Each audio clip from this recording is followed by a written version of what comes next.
কেমন আছো বন্ধুরা? আমি গৌরব চ্যাটার্জি, আমি একজন সাইকোলজিস্ট। ল অফ অ্যাট্রাকশন নিয়ে যেসব আমি ভিডিওগুলো দিয়ে আসছি, আর সম্প্রতি ভিডিওগুলো যেগুলো দিচ্ছি, তাতে একটাই কথা আমি বলতে চেয়েছি যে সেটা হলো যে এটাকে লাইফস্টাইল হিসেবে নিতে। এই জন্যে যে একদিন তো আমরা যেভাবে হোক জীবন কাটিয়েছি, সবাই ভালোই চায়, ভালোভাবেই জীবন কাটাতে চেষ্টা করে। কিন্তু খুব কম লোক আছে যারা হয়তো অনেকে ল অফ অ্যাট্রাকশন কি হয়তো ১ম বার শুনছে, বা একটা ভুলভাল ধারণা নিয়েও অনেকে থাকে যে যা কিছু চাইবো, যা কিছু ওই করবো, কিছু টেকনিক করলেই পেয়ে যাবো। সেরকম তো নয় ব্যাপারটা। তো সেটাই আমি বোঝাবার জন্য বলছি যে এটাকে লাইফস্টাইল হিসেবে কিভাবে নিতে হয়। ১ম কথা, এর জন্য আলাদা করে বিশেষ খাটাখাটনি করতে হয় না। হ্যাঁ, কিছু তো করতে হয়। কিছু যা কিছু শিখবে, খাটনিটা কোথায় হয়? খাটনিটা হয় একটা অভ্যেস পরিবর্তন করা। মানে পুরনো অভ্যেস ছাড়তে বলছি না, কিন্তু নতুন অভ্যেস অ্যাডাপ্ট করতে বলছি। পুরনো অভ্যেস যখন তুমি, যেমন ধরো পজিটিভ চিন্তা করা, এটা যখন তুমি অ্যাডাপ্ট করবে, তখন অটোমেটিক্যালি তোমাকে ছাড়তেই হবে নেগেটিভ চিন্তা। সেই হিসেবে ছাড়া আরকি। মানে ভালো জিনিস নিতে গেলে তার উল্টো জিনিসটা একটা খারাপ হবে, সেটা ছাড়তে হবে এবং সেটা যাতে খুব ন্যাচারালি হয়। যখন তুমি বুঝবে যে পজিটিভ চিন্তার ফল, বা যখন প্র্যাকটিস করে, করে বুঝবে যে হ্যাঁ, পজিটিভ চিন্তা করতে ভালো লাগছে। সদর্থক চিন্তা, পজিটিভ চিন্তা, মঙ্গলজনক চিন্তা, এটা করতে যখন ভালো লাগছে, তখন নিজের থেকেই তোমার অমঙ্গল চিন্তা করতে ইচ্ছে করবে? করবে না। মনে হবে না এটা করা উচিত না, নিজের থেকেই। তো জিনিসগুলোকে খুব সহজে অল্প, অল্প করে অভ্যেস করলে, তবে গিয়ে ওটা যখন লাইফের ভেতরে চলে আসে, তখন লাইফটা চেঞ্জ হতে আরম্ভ করে। এটাই দরকার। ল অফ অ্যাট্রাকশন আসল উদ্দেশ্য হলো নিজের ভেতরে পুরো, বলে না খোল নলচে চেঞ্জ করে দেওয়া, পুরো টোটাল জিনিসটাকেই, টোটাল ভেতরে যে আগের যে ব্যাপারটা ছিল, পুরো ওটাকে শিফট করা, পুরো শিফট করে দেওয়া নিজের ভেতরে, ইন্টারনাল শিফট যাকে বলে, এবং সেটা ভালোর দিকে। আর ভালোর দিকে শিফট হয়ে আমি যে মানুষটা হব, সেটাই আমি ম্যানিফেস্ট করব। এটাই আসল মূল কথা। এবং তার জন্য যে বিরাট কোনো রকম মেহনত করতে হচ্ছে, কোদাল কোপাতে হচ্ছে, সেসব কিছু না। অল্প, অল্প করে। এখন যেমন বলা হচ্ছে ইনার টক, এটা একটা বিরাট জিনিস। ইনার টকটা কি না, বলে যে ল অফ অ্যাট্রাকশন এ তুমি নিজেকে যা বলছো নিজের ভেতরে, অজান্তেই মানুষ কি করে? অজান্তেই যে সাকসেসফুল, নিজেকে জোরে, জোরে না বললেও নিজেকে সে জানে যে সাকসেসফুল। সে নিজের সাথে সেইভাবেই সেরকম মনোবৃত্তি নিয়ে কথাবার্তা তার হয়, বাইরে হয়, ভেতরে হয়, নিজের মনে ভেতরে যখন চিন্তা করে, ঠিক একটা সাকসেসফুল মানুষের মতনই ভেতরে চিন্তা করে। ওটাই, ওটা হলো তার ইনার টক্স। ওটাটাই ইনার টক্স। আর ঠিক উল্টোটা হয়। যে অসফল মানুষ, সে নিজেকে ঐরকমভাবেই সে করছে। তো সেটা হচ্ছে তার ইনার টক। তো এই যে ইনার টক্স গুলোকে চেঞ্জ করতে বলা হয়। মানে তুমি নিজেকে নিজে কি শোনাচ্ছ? নিজের গল্প তুমি কি তৈরি করছো? এই দিকে নজর দিতে শোনা হয়। যখন তুমি এই জিনিসগুলো খেয়াল করবে যে আমি নিজেকে ভালো কথা শোনাচ্ছি, আশাজনক কথা শোনাচ্ছি। এটা অভ্যেস থেকে হয়। তখন কি হবে না, চিন্তা আপনার থেকে দেখা যাবে ওটা অটোমেটিক্যালি পজিটিভ হচ্ছে। তাই তো?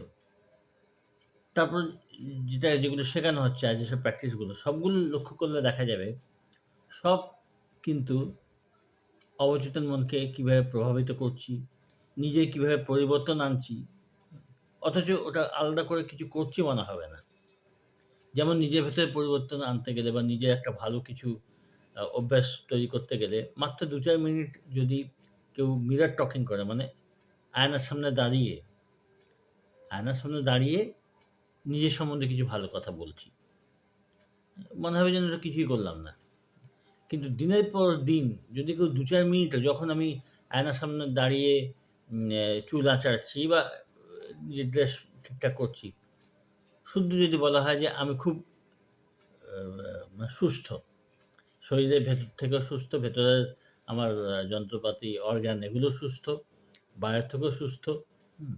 আমি সবসময় খুব চনমনে খুব সুস্থ।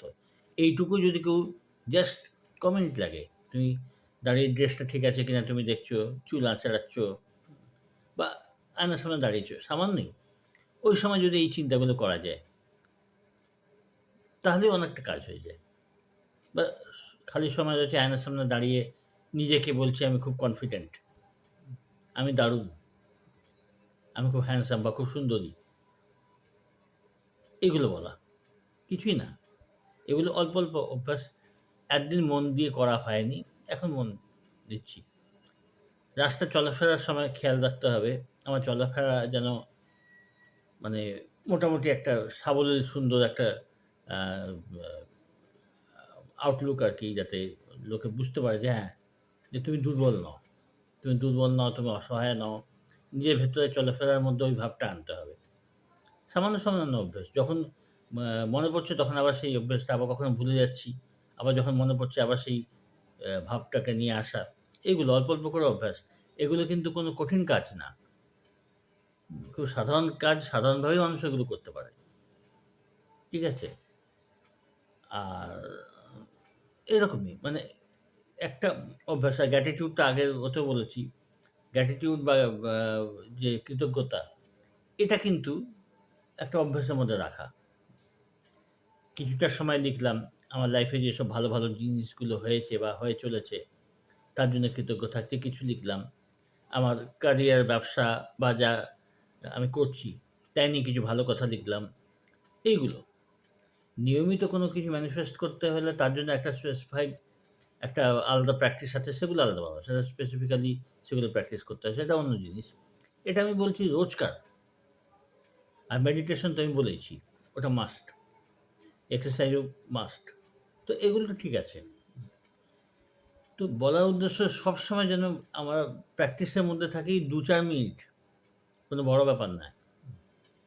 অফিস যাচ্ছি বা কাজে যাচ্ছি, যতই যা তা পরিবেশ হোক না কেন অফিসের, যেমনই হোক না কেন, লোকের সাথে যেমন আমি চিন্তা করছি সবার সাথে আমার সম্পর্ক খুব ভালো।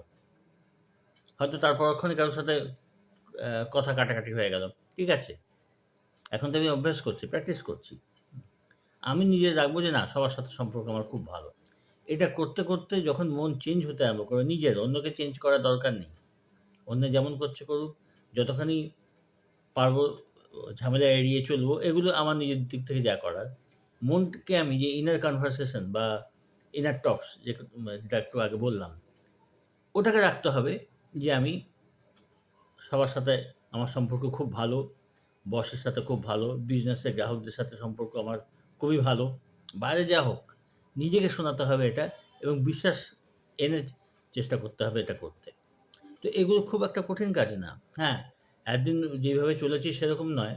অভ্যেসটা বদলাতে সময় লাগে। কিন্তু এগুলো করতে তো কোনো অসুবিধা নেই। রোজ কিছু, কিছু করে এইভাবে করতে থাকলে আস্তে, আস্তে দেখা যাবে বেশ কয়েক সপ্তাহ পরে মনের ভেতরে কিন্তু পরিবর্তন আসছে। কিন্তু ওই যে একটা জেদ নিয়ে যে হ্যাঁ, আমার লাইফস্টাইল আমি চেঞ্জ করব। এভাবে প্র্যাকটিস ঠিকমতো করব। তারপর যখন ২ বেলা আমি যেমন সময় পাচ্ছি, সেই সময় অনুযায়ী আমি একটু বেশি করে প্র্যাকটিস করলাম। স্ক্রিপ্টিং ভালো করে করলাম। হুম? ভিজুয়ালাইজেশন প্র্যাকটিস করলাম। সেগুলো আলাদাভাবে করছি। সেটা অন্য জিনিস। তো এই প্রসিজারে থাকা, এইভাবে কাজ করা। হ্যাঁ? তো এই কন্টিনিউশন আমি যেটা আগের ভিডিওটা বলছি, তারই এটা ওই ভিডিওরই কন্টিনিউশন এ এটা বলছি যে, যখন এটা অভ্যাস হয়ে যায় তখন এটা কিছু করছি বলে মনে হয় না। হ্যাঁ? মনে হয় যেন এটা একটা আমার রোজকার কাজ এবং তখন জীবনের পার্থক্য মানে ১ মাস আগে যেভাবে চলেছি, ১ মাস পরে কিন্তু সেই লাইফস্টাইল থাকবে না। সেই স্টাইল চেঞ্জ হয়ে যাবে। ধরন চেঞ্জ হয়ে যাবে। কারণ তুমি চেঞ্জ হচ্ছ। ঠিক আছে? তখন টেকনিকগুলো বোঝা যাবে যে হ্যাঁ, টেকনিকের গুরুত্ব বা টেকনিক প্র্যাকটিস করলে তার উপকারিতা, এগুলো না হলেও অত মাথা ঘামানো না যে ঠিক আছে পরে হবে। এখন হলে না হয়ে যাবে। এই কনফিডেন্সটা আসা, এগুলো হবে। তো ঠিক আছে, তোমরা প্র্যাকটিস করো। হ্যাঁ, একটা কথা বলে দিই। আগে আ ২-৩ টে ভিডিওর আগে ২ টো ভিডিও এটা তার আগে আমি যেটা বলছি যে ওই কি চাই তার উপর প্র্যাকটিস করতে স্পেশালাইজড ভিডিও ছিল ওটা। যে আমি যেই জিনিসটা চাই সেই জিনিসটাকে খুঁজে বার করতে চিন্তা করে লিখে যে জিনিসটা আমি যেটা চাই, যেটার উপর আমি কাজ করতে চাই সেটা খুঁজে বার করতে এবং সেটা লিখে সেটা ভিজুয়ালাইজ করতে। এগুলো আমি বলছি ২ টো ভিডিও আগে। একটা কথা ছেড়ে গেছিল সেটা হলো আমি যেটা চাই, যার উপর আমি কাজটা করতে চাই, সে সম্বন্ধে একটা ১ম এ খুঁজে বার করলাম।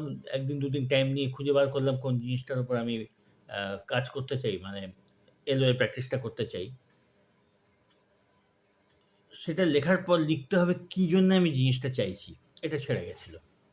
আমি ব্যবসার উন্নতি চাইছি। ধরো এর উপর আমি কাজ করতে চাই। এর উপর আমি এলওএ প্র্যাকটিসটা করতে চাই।